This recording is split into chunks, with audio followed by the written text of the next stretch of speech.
السلام عليكم ورحمة الله وبركاته. نحمد الله العظيم ونصلي ونسلم على رسوله الكريم. أما بعد فقد قال الله تعالى في محكمه التنزيل والفرقان المجيد بعد أعوذ بالله من الشيطان الرجيم بسم الله الرحمن الرحيم. سبحان الذي أسرى بعبده ليلا من المسجد الحرام إلى المسجد الأقصى الذي باركنا حوله لنريه من آياتنا. وقال نبينا صلى الله عليه وسلم الصلاة معراج المؤمنين أو كما قال عليه الصلاة والسلام. எல்லா புகழும் புகழ்ச்சியும் அல்லாஹ் ஜல்ல ஷஅனஹு தஆலா ஒருவருக்கே உண்டாகட்டுமாக. சாந்தியும் சமாதானமும் நபிரான் முஹம்மது முஸ்தபா ஸல்லல்லாஹு அலைஹி வஸல்லம் அவர்கள் மீதும் சத்திய சஹாபாக்கள் தாபீகள் தபா தாபீகள் இமாம்கள் முஸ்லிமீன்கள் முஃபஸ்ஸிரீன்கள் முஹத்திஸீன்கள் வலிமார்கள் சாலிஹீன்கள் முத்தகீன்கள் முஜ்தஹீன்கள் மஷாயிக்மார்கள் உலமாக்கள் மேலும் இந்த மேராஜினுடைய புனித இரவிற்கு வருகை தந்திருக்கக்கூடிய நம் அனைவரின் மீதும் என்றென்றும் நிலவட்டுமாக.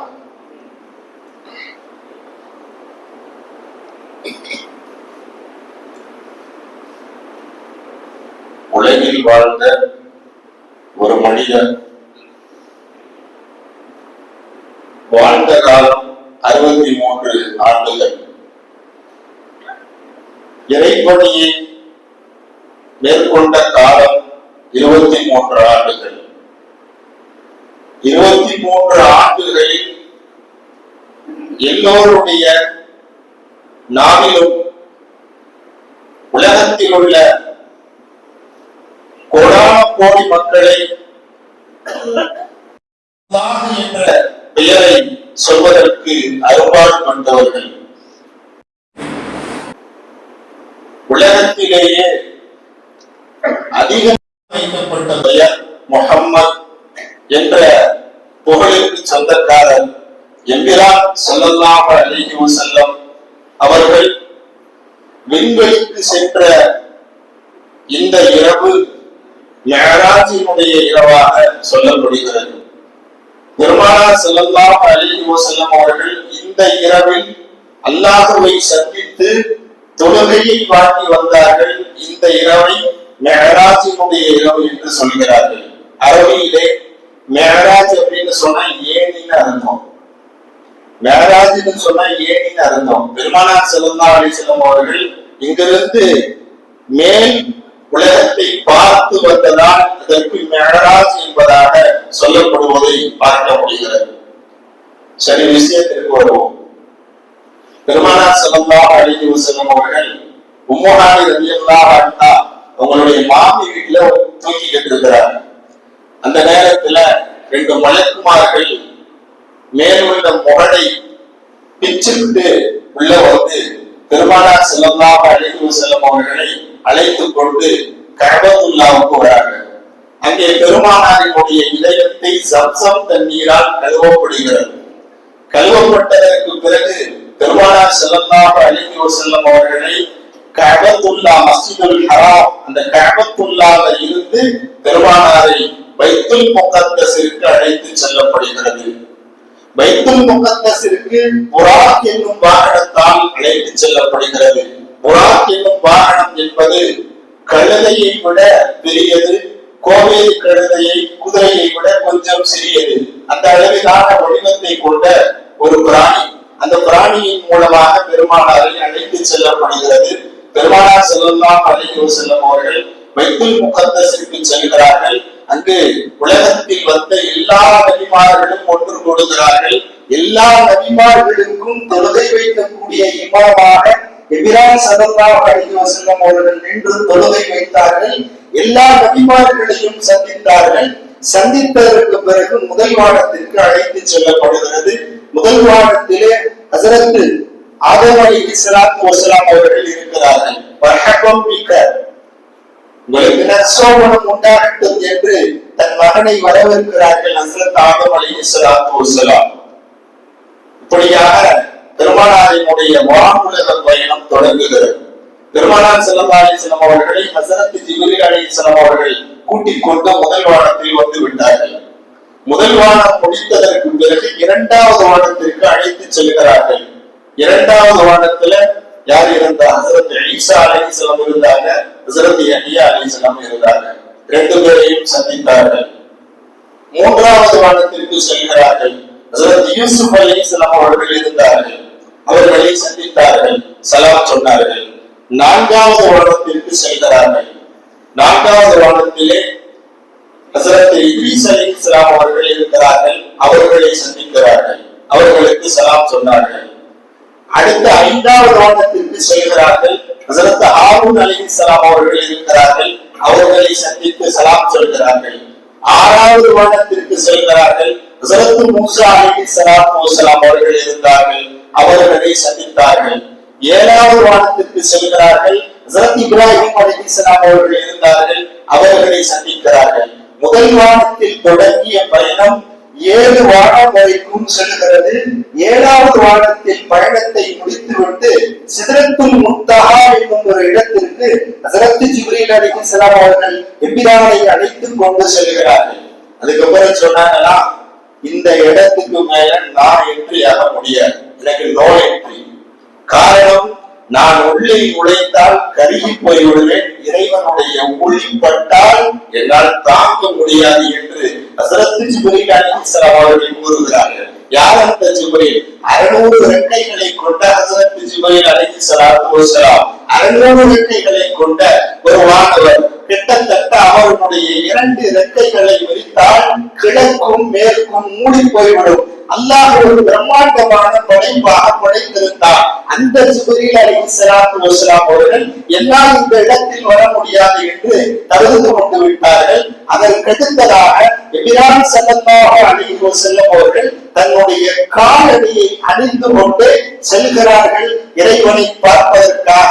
ஹஸரத் மூசா அலைஹிஸ்ஸலாம் அவர்கள் ரப்பே உன்னை பார்க்க வேண்டும் என்று இறைவனிடத்திலே இறைஞ்சினார்கள். லந்தராணி என்னை நீ பார்க்க முடியாது என்று அல்லாஹ் சொன்னார். நான் பார்த்தாக வேண்டும் என்று சொன்னார்கள். வந்தார்கள். அல்லாஹ் தூர் சீனா மலைக்கு வர சொன்னார். இலக்கமில் வாதில் முகத்தசி தோஃபல்லா இல்லை, உங்க செருப்பை கலட்டு என்று சொல்லி அல்லாஹ் சொன்னார். ஆனால் இந்த தூதர் என்கிறார் ஸல்லல்லாஹு அலைஹி வஸல்லம் அவர்கள் செருப்பை அணிந்து கொண்டு சென்றார்கள். பின்னர் காலகட்டத்திலே ஹஸரத் ஹதீஜா ரலியல்லாஹு நீங்கள் மிஅராஜிற்கு சென்ற அந்த செருப்பு எனக்கு வேண்டும் என்று கேட்டார்கள். ஹஸரத் அபூ ஹுரைரா ரலியல்லாஹு தஆலா தாங்கள் மிஅராஜிலே அணிந்திருந்த அந்த செப்பல் எனக்கு வேண்டும் என்று கேட்ட வரலாறுகளை நாம் பார்க்க முடிகிறது. அல்லாஹ்வை பார்ப்பதற்காக சென்றார்கள். ஏன் அல்லாஹ் திடீர்னு இந்த பயணத்தை மேற்கொள்ள வைக்கணும்? பொதுவாகவே ஒரு அரசனாக இருக்கட்டும், பிரதமராக இருக்கட்டும், அவர் பிரதமரானதற்கு பிறகு முக்கிய நகரங்களுக்கு, முக்கிய நாடுகளுக்கு சென்று வருவது வழக்கம். அங்குள்ள நியதிகளை தெரிந்து கொண்டு வருவது வழக்கம். அங்குள்ள நாடுகளை சுற்றி பார்ப்பது வழக்கம். இது போன்று சில கையெழுத்துகள் எல்லாம் ஒப்பந்தமிடப்படும். இது ஒரு நாட்டினுடைய பிரதமர்கள், ஒரு நாட்டினுடைய அரசர் செய்யக்கூடிய வழக்கம். இதோ உலகத்தினுடைய சக்கரவர்த்தி, இவர் உலகத்தினுடைய சக்கரவர்த்தி அல்ல, இவர் மறுவுலகத்திற்கும் இவர்தான் சக்கரவர்த்தி. இந்த எம்பிரானை அழைத்துக் கொள்ள வேண்டும் என்று அல்லாஹ் ஆசைப்பட்டார். காரணம், அவருடைய துயரங்கள், பட்ட துயரங்கள் ஏராளம் ஏராளம். நீங்கள் வரலாறுகளை பாருங்கள். பெருமானார் ஸல்லல்லாஹு அலைஹி வஸல்லம் அவர்கள் பட்ட துன்பங்கள் இருக்கிறது, ஏராளமான துன்பங்கள்.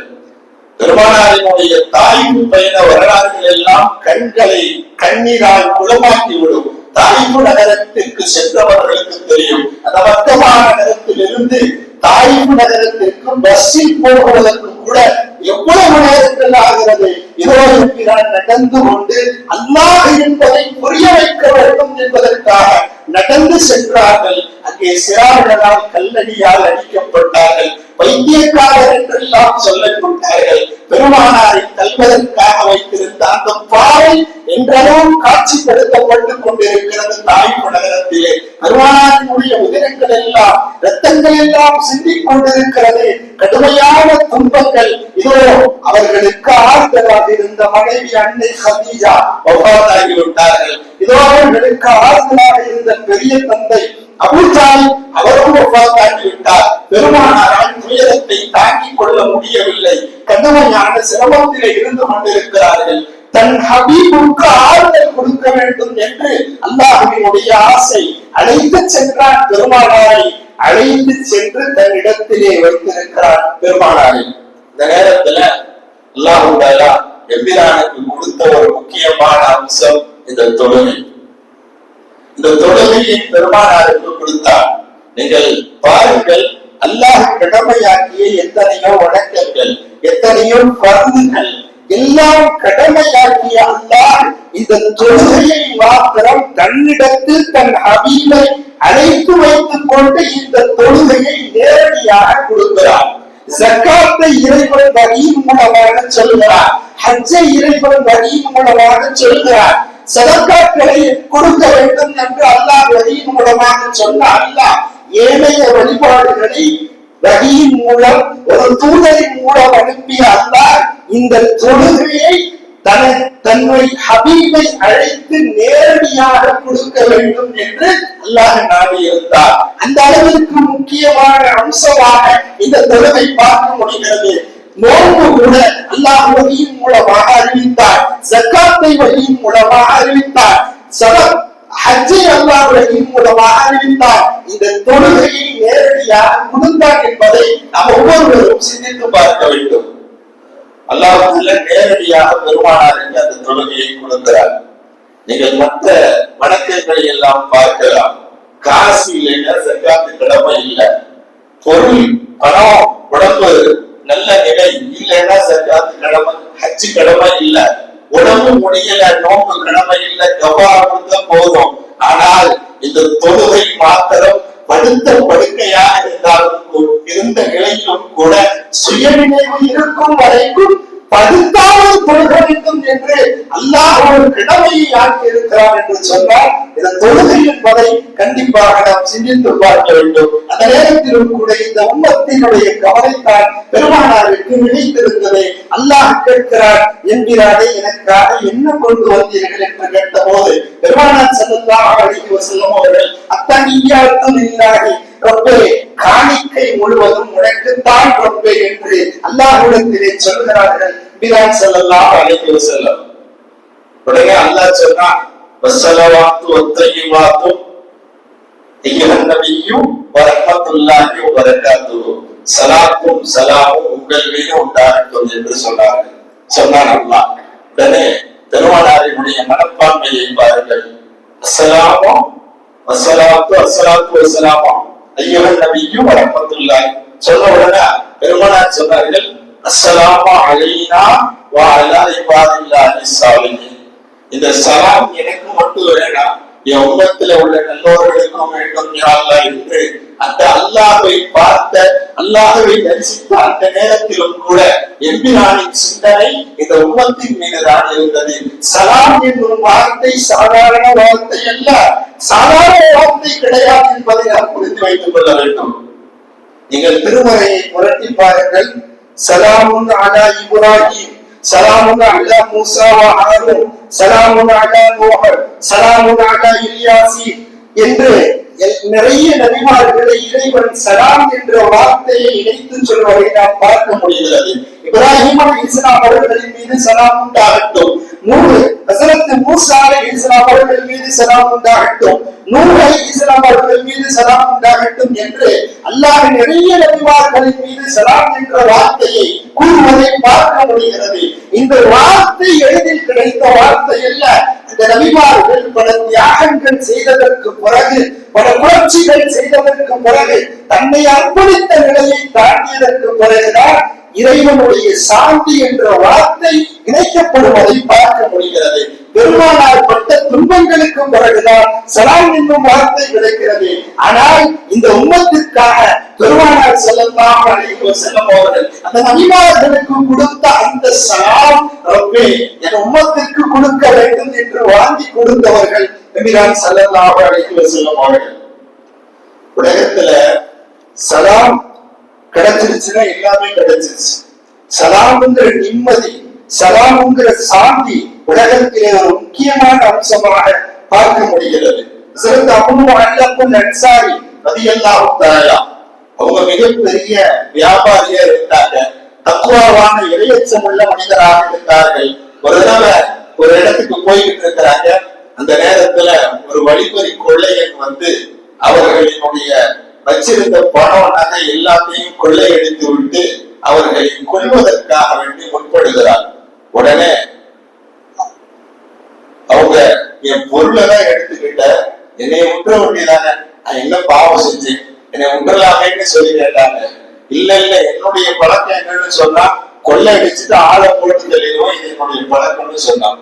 உடனே ஹஸரத் அபூ அன்சாரி அன்சாரி ரலியல்லாஹு என்ன செஞ்சாங்க, நான் 4 ரக்காஅத்து தொழுக வேண்டும், இதற்கு அனுமதி தாங்கன்னு கேட்டாங்க.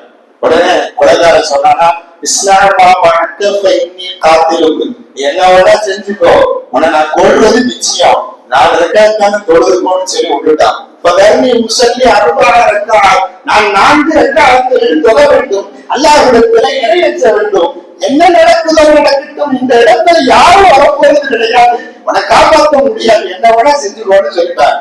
உடனே ஹஸரத் அபூ அன்சாரி எல்லாம் தொழுகிறார்கள்.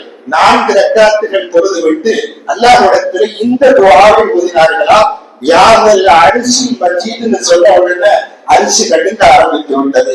யா ஃபஅல் லிமா வதூதி யுரீது என்று சொன்ன உடனே அல்லாஹ்வுடைய அரிசி குலுங்க ஆரம்பித்து விட்டது. அஸ்அலுக பிஇஸ்ஸதிக அல்லதி லா யுரா வமுல்குக அல்லதி லா யுரா வபினூரிக அல்லதி மதா அர்கான் அரிசி அந்த கீனி சர்ர ஹாதல் நஸ் என்று சொன்ன உடனேயே அல்லாஹ்வுடைய அரிசிக்கு இந்த துஆ சென்று விட்டது. கொஞ்ச நேரத்துல பார்த்தா ஒரு மனிதர் வருகிறார், அந்த திருடனை தலையை வெட்டி போடுகிறார், அவர் கீழே விடுகிறார். இவர் துஆ செய்து விட்டு வந்து பார்க்கிறார், வந்து பார்த்தால் திருடன் கொல்லப்பட்டு இருக்கிறார். அங்கே ஒருத்தர் நின்றுகிறார். நீங்க யார் என்று சொல்லி கேட்கிறாங்க. கேட்டவுடன் அந்த மலக்கும் என சமாதில் அல்வா 4வது வானத்தில் இருக்கக்கூடிய மலக்குனா அல்லாஹ் தஆலா என்னை அனுப்பி வைத்தான்னு சொல்றாங்க. நீங்கள் யாவது அரிசி மஜீத் என்று சொன்ன உடனே அரிசி ஆட ஆரம்பிச்சிருச்சு. என்று சொன்ன உடனே அல்லாஹ்வுடைய அரிசி குடும்ப ஆரம்பிச்சிருச்சு. சொன்ன உடனே அல்லாஹ் தஆலா ஏதோ என்னுடைய அடியான் துஆ செய்து கொண்டிருக்கிறார், என் அரிசி தொட்டு விட்டது என்று அல்லாஹ் என்னை அனுப்பி இருக்கிறார் என்று அந்த மலக்கு சொல்லிவிட்டு அந்த மலக்கு விடைபெறுகிறார். இந்த நிகழ்வை ஹஸரத் அனஸ் ரலியல்லாஹு தஆலா அவர்களிடத்திலே சொல்கிறார்கள். அபூ அன்சாரி ரலியல்லாஹு, உடனே அனஸ் ரலியல்லாஹு பெருமானாருக்கு பணிவிடை செய்த அனஸ் ரலியல்லாஹு சொல்றாங்க, அன்னஹும் மன் தவல்லா வ ஸல்லா 4 ரக்காஅத்தி, யாராவது ஒருவர் வுது செய்துவிட்டு 4 ரக்காஅத்துகள் தொழுது இந்த பிரார்த்தனையை ஓதினால் அவர் துன்பத்தில் இருந்தாலும் சரி, தேவை இருந்தாலும் சரி, கடுமையான சிரமத்தில் இருந்தாலும் சரி, ரப்பு நிறைவேற்றி தருவார், நான் செய்திருக்கிறேன் என்று சொல்கிறார்கள் ஹஸரத் அனஸ் ரலியல்லாஹு. ஒரு தொழுகையின் மூலமாக நிற்கதியாய் நின்ற சமயத்தில் யாரும் உதவ மாட்டார்கள் என்று பயந்த நேரத்தில் அல்லாஹ் வழக்கை அனுப்பி உதவி செய்தார். தொழுகையின் மூலமாக நடந்தது என்பதை நாம் பார்க்க முடிகிறது. அதே போல இன்னைக்கு சூழ்நிலையை பார்த்தோம்னு சொன்னா, புனிதமான இரவுகள், லைலத்துல் கத்ர், மிஅராஜினுடைய இரவு, அதே போல ஷாபானினுடைய இரவு, இந்த நேரத்தில் மட்டும்தான் தொழுகையாளர்கள் முந்திக் கொண்டு வருவதை பார்க்க முடிகிறது. இப்போ மற்ற நேரங்கள்ல அந்த தொழுகையினுடைய விஷயங்கள்ல அசால்ட்டா இருப்பதை நம்ம பார்க்க முடியும். ஏதாவது புனித நேரம், ஜுமாவுடைய நேரம், இது மாத்திரம் தொழுகை அல்ல, அல்லாஹ் 5 நேரத்தை கடமையாக்கி இருக்கிறார்.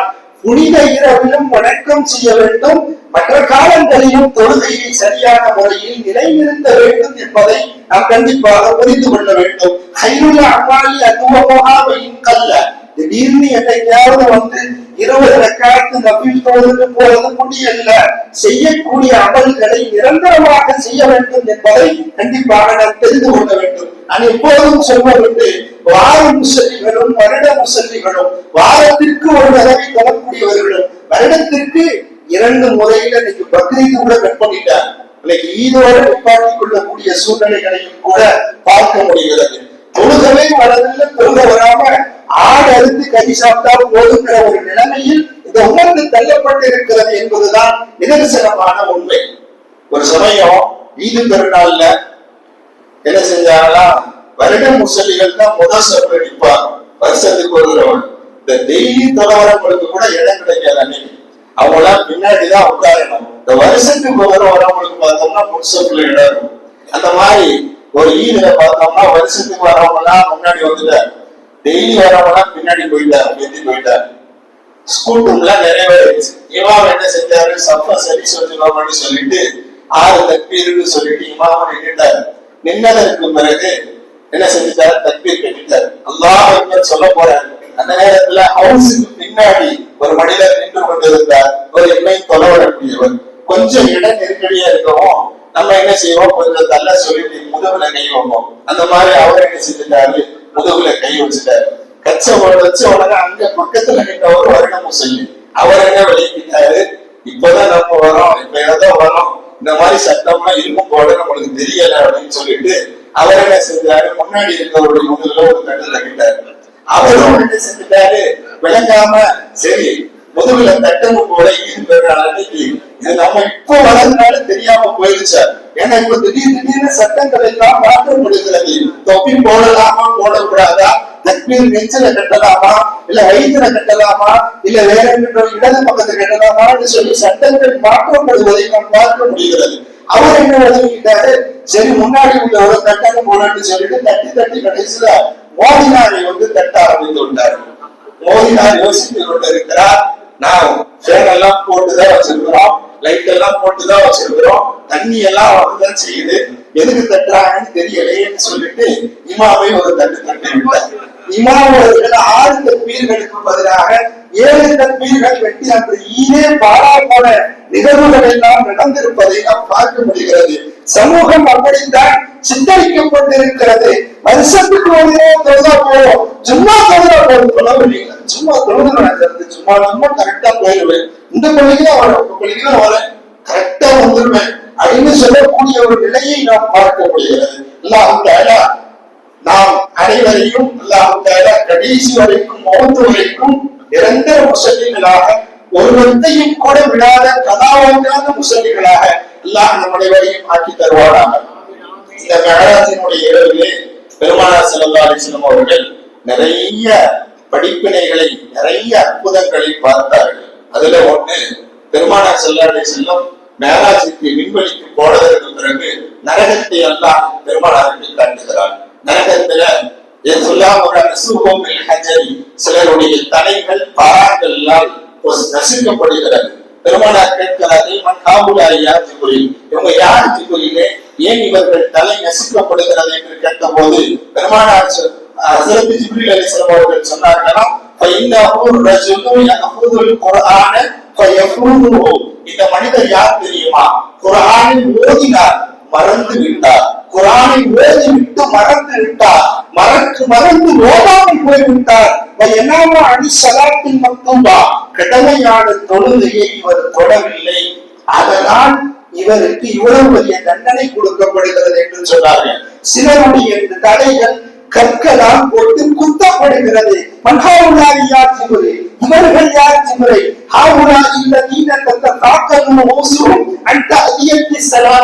தொழுகைக்காக வேண்டி அழைத்தார், தொழுகைக்காக வேண்டி அழைத்தார். கணத்தின் தலைகணத்தின் காரணமாக தொழுகைக்கு இவர்கள் வரவில்லை, அதனால் தலையை குத்தப்படுகிறது என்று சொன்னார்கள். பெருமானார் கடந்து சென்று கொண்டே இருக்கிறார்கள். சிலருடைய வயிற்றை பார்க்கிறார்கள், வீட்டை விட பெரிய வயிறாக இருக்கிறது. அந்த வயிறுகள் முழுவதும் பாம்புகள் நடமாடி கொண்டிருக்கிறது. மன்ஹாவுலாய்யா ஜிப்ரீல், யார் இவர்கள் இப்படி கொடுமை செய்யப்பட்டுக் கொண்டிருக்கிறார்கள் என்று கேட்டார்கள். இவர்கள் தான் வட்டியை உலகத்தில் புசித்தவர்கள், இவர்களுக்கு இவ்வளவு பெரிய கொடூரமான தண்டனை என்று சொன்னார்கள். பெருமானார் ஸல்லல்லாஹு அலைஹி வஸல்லம் நரகவாசிகள் சொல்வார்களாம், நரகத்தில் இருக்கும்போது நரகவாசிகளே நரகத்துல சொல்லுவாங்களா, மா வஜதனா அன்தன மண்பின் ஹாதிஹில் ராயிஹா, என்ன ஒரு கெட்ட வாடை, நரகத்துல இந்த நெருப்ப கூட எங்களால தாங்கிக்க முடியல, எங்களால இந்த கெட்ட வாடையை தாங்கிக்க முடியல, அவ்வளவு கொடூரமான வாடையா இருக்குது, இது என்ன வாடைன்னு சொல்லி கேட்டப்பா அவங்களுக்கு சொல்லப்படுமா, ஹாதிஹி புரூஜ சுனாதி, இதுதான் விபச்சாரிகளினுடைய மர்மஸ்தானங்களில் இருந்து வரக்கூடிய துர்வாடை என்று சொல்வார்களாம். இவர்களுக்கு ஏன் இவ்வளவு பெரிய தண்டனை என்று கேட்டபோது, வட்டியை சாப்பிட்டவர்களுக்கு இப்படியும் தண்டனை கொடுக்கப்படும் என்று சொன்னார்களாம்.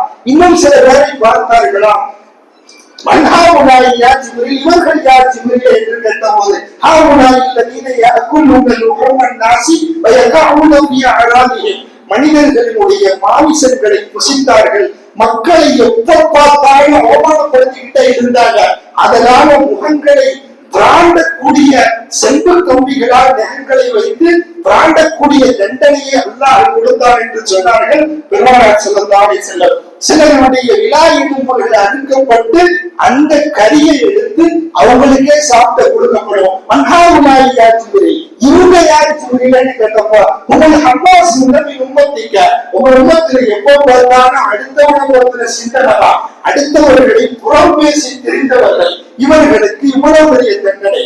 கடைசியாக ஒரு சொல்லுவேன், சிலருக்கு நாளை பெருமானார் ஸல்லல்லாஹு அலைஹி வஸல்லம் பார்த்தாங்களா, சிலருடைய வாயில கொக்கிய வச்சு இருந்தாங்களாம், மூக்குல கொக்கிய வச்சு இருக்கிறாங்க, காதுல கொக்கிய வச்சு இருந்தா அப்படியே வாயிலிருந்து தலை வரைக்கும் பொழுது போகுது.